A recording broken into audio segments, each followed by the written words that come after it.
Buenas tardes, nosotros somos el grupo número 1 y les vamos a hablar sobre la NIF 9 que trata sobre los instrumentos financieros. Como primer punto tenemos lo que es el objetivo. La norma nos indica que este establece principios para la información financiera sobre los activos financieros y los pasivos financieros, de forma que se presente información en este caso pertinente y útil para los usuarios de los estados financieros. Todo esto nos sirve para la evolución de los importes, calendarios e incertidumbres de los flujos de efectivos futuros de la entidad. Luego tenemos lo que es el alcance, pues de acuerdo a esta norma nos dice que esto se aplicará a todas las entidades, a todos los tipos de instrumentos financieros y nos da ciertas excepciones. Una de las principales podemos tener aquellas que participan en dependientes asociados o negocios conjuntos. Dos, los derechos y obligaciones surgidos de los contratos de arrendamiento, en este caso que se aplican a la NIF 16 arrendamientos. Tres, los derechos y obligaciones de los empleadores por planes de prestaciones.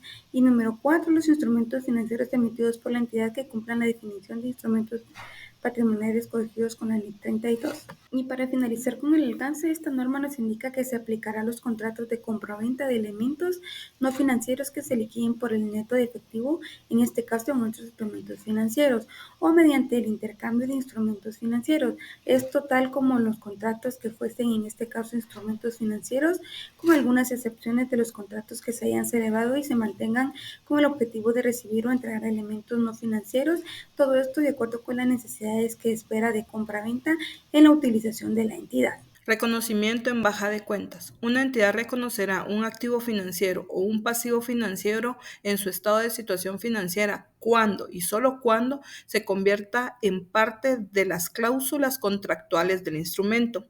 Una compra o venta convencional de activos financieros. Se refiere a que reconocerá y dará de baja según corresponda aplicando la contabilidad de las fechas de contratación o de la fecha de la liquidación. Baja en cuentas de activos financieros. Se aplicará a nivel consolidado, por lo tanto, una entidad primero debe de consolidar sus subsidiarias de acuerdo con NIF 10 y después aplicar dichos párrafos al grupo resultante. Dar de baja bien a un activo o pasivo financiero, también llamado como desreconocimiento, esto consiste en eliminar de los estados financieros aquellos activos y pasivos que pierden su naturaleza, de manera de que dejan de ser un derecho o una obligación por alguna condición técnica, financiera o legal. Una entidad debe de dar de baja de su situación financiera un activo financiero cuando expiren los derechos contractuales sobre los flujos de efectivo asociados al activo.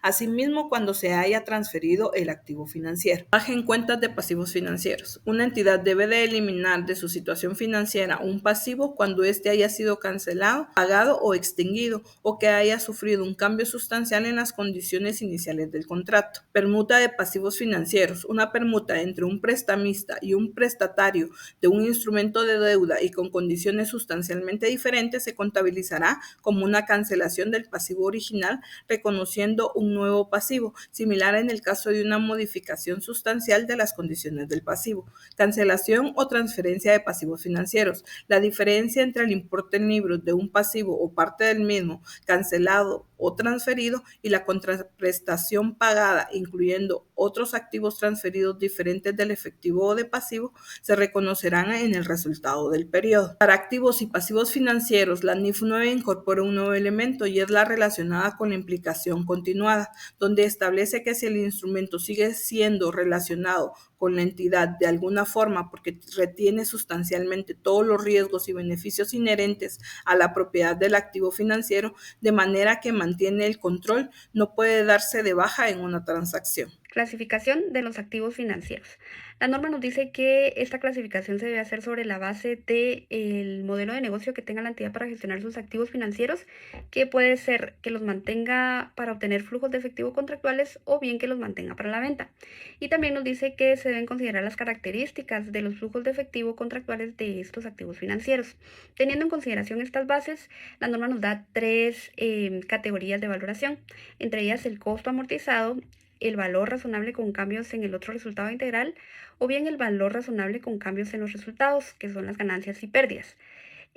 Acá nos dice que se deberá clasificar un activo financiero dentro del costo amortizado cuando el modelo de negocio de la entidad sea solamente mantener sus activos financieros para obtener flujos de efectivo contractuales o bien las condiciones contractuales del activo financiero dan lugar en fechas específicas a flujos de efectivo que son únicamente pagos del principal e intereses. Nos dice que se debe clasificar un activo financiero dentro del valor razonable con cambios en el otro resultado integral con las mismas características que tiene para clasificarlo en el costo amortizado, solamente que acá sí permite la norma que el modelo de negocio también sea que la entidad mantenga sus activos financieros para la venta. Y nos dice que se debe clasificar en el valor razonable con cambios en el resultado cuando no se clasifique en alguna de las otras dos anteriores. Ahora veamos la clasificación de los pasivos financieros.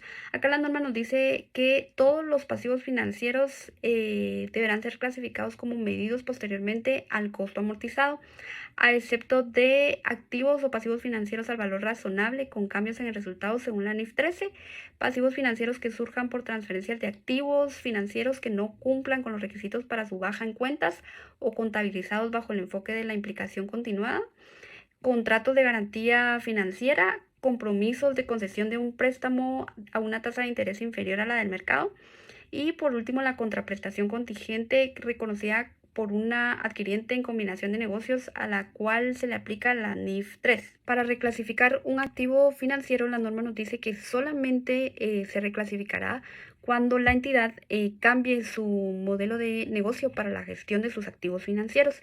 Y en el caso de los pasivos, no podrá reclasificar ningún pasivo financiero. Bueno, vamos a ver un poco lo que es el tema de la medición de la NIF 19.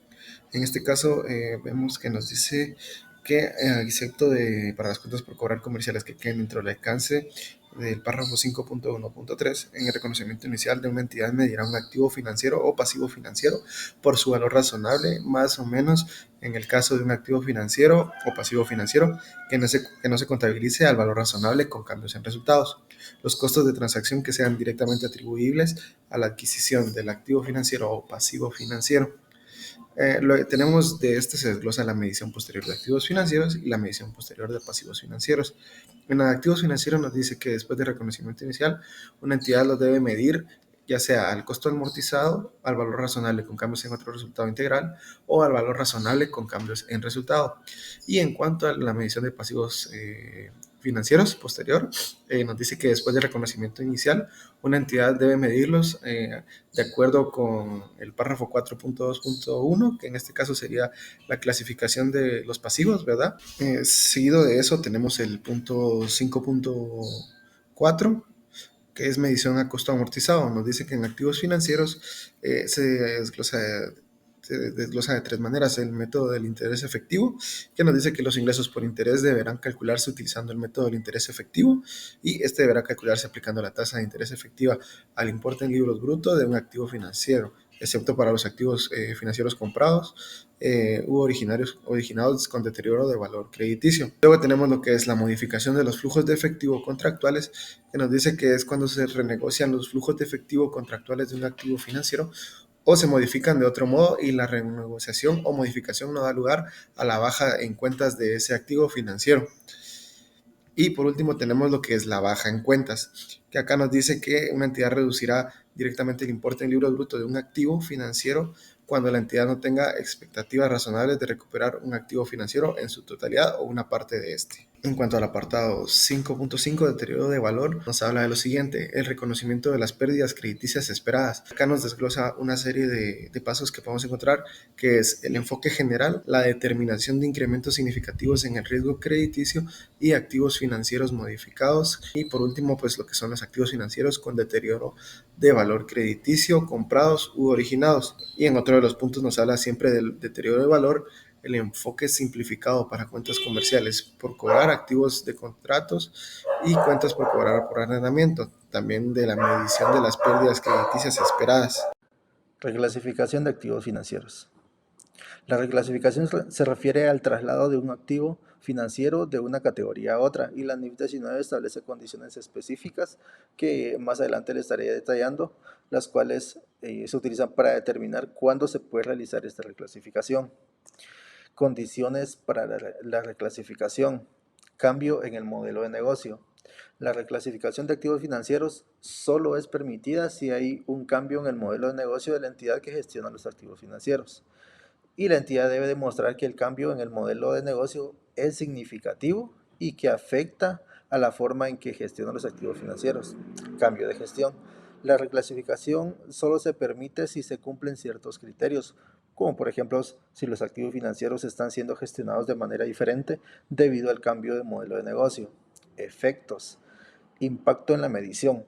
Cuando se reclasifican activos financieros, pueden haber impactos en la medición y en el reconocimiento de ganancias o pérdidas. Y también esta reclasificación afecta la forma en que se presentan los activos financieros en los estados financieros y pueden influir en la evaluación de rendimiento financiero de la entidad. Ganancias y pérdidas. Medición. Valor razonable. La norma dice que una ganancia o pérdida de un activo financiero o un pasivo financiero que se mida al valor razonable se reconocerá en el resultado del periodo, a menos que, tenemos algunas excepciones, a menos que sea parte de una relación de cobertura, que sea una inversión en un instrumento de patrimonio y la entidad haya elegido presentar las ganancias y pérdidas de esa inversión en otro resultado integral, que sea un activo financiero medido a valor razonable con cambios en otro resultado integral. Contabilidad de coberturas. Objetivo y alcance. El objetivo principal de la contabilidad de coberturas es permitir que las entidades reduzcan el riesgo asociado con la volatilidad en el valor razonable de ciertos activos pasivos o flujos de efectivo, proporcionar un marco contable para identificar, medir y registrar las relaciones de cobertura entre un instrumento designado como cobertura y el riesgo cubierto. Alcance. Establece que las coberturas pueden ser riesgo de mercado, riesgo de tipo de interés, riesgo de cambio de divisas, entre otros. Instrumentos de cobertura. Objetivos. El objetivo de los instrumentos de cobertura es mitigar los riesgos financieros asociados con sus actividades comerciales. Y luego tenemos contratos de futuros y opciones que son utilizados para cubrir el riesgo de fluctuaciones en los precios, los swaps, que son utilizados para cubrir riesgos de tipo de interés o riesgo cambiario.